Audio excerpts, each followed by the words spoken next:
Hello, my name is Taylor Thomason, and I'm the founder of We Sell For You. And even though the name says it all, I'd like you to imagine for a moment back to the last large product that you bought. Did it replace an item you already had? If so, what did you do with the old item, and where is it now? This is a major problem that people run into, and it's no wonder that the market for used items is a $10.8 billion business.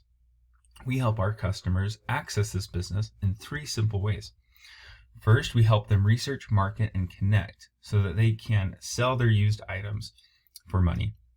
First is research. We want to help our customers not only sell their item, but sell it for the largest amount of money that they can get. So we research the fair market value of their items so that they neither undersell or let their items sit on the market for too long.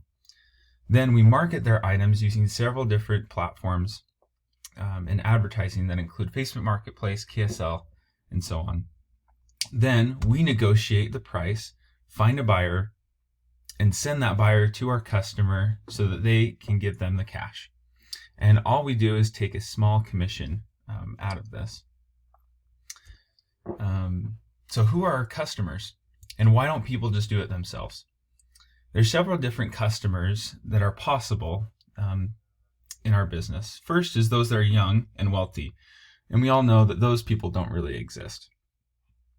Those that are young and poor normally do it themselves, and those that are wealthy and older normally donate their items or give them away. However, those that are on the borderline between wealthy and poor and those that are older are our target market. They have items to sell, and they're willing to sell those items to free up some space. And we've had a lot of progress and growth in this area in our market. First, we created several different designs for flyers. After market research, we found the best design and that was the most simple to understand. And we passed out over 150 of these. However, this marketing strategy did not work too well, and our customers normally came from word of mouth.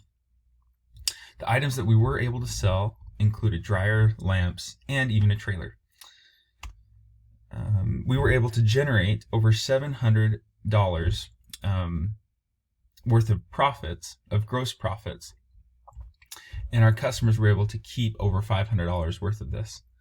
After our expenses, we were able to net $124 with only 3 items and realistically very little work on our part. And there's so much future growth in this. The acquisition cost for a customer is about $10, and the total net profit of $144 means that the average income per customer is $72. With just 13 more customers, in addition to the 2 we have right now, we are projecting over $1,000 worth of profit. And there's a lot of growth to be had.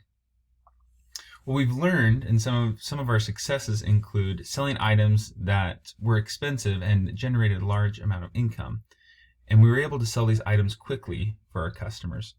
Some things that we need to work on still are acquiring more customers despite using multiple methods and dealing with that. Our continued business plan includes plans for acquiring more customers. And they include diversifying our advertising, maybe in the form of Facebook ads or TV ads. Other growth we can do is creating a website to help people and our business gain credibility. And finally, we'd like to connect with other businesses, such as U-Haul and other moving companies, to connect us with people that have a lot of items they want to get rid of. And why should you invest? The potential to scale into a marketing company is huge. We can do several hiring techniques and help people to grow so that we do not have to market these items all on our own. And for very little investment, we can be able to have very big returns. And there's a large market share, and this is a new idea to tap into. So if you'd like to invest, contact us now.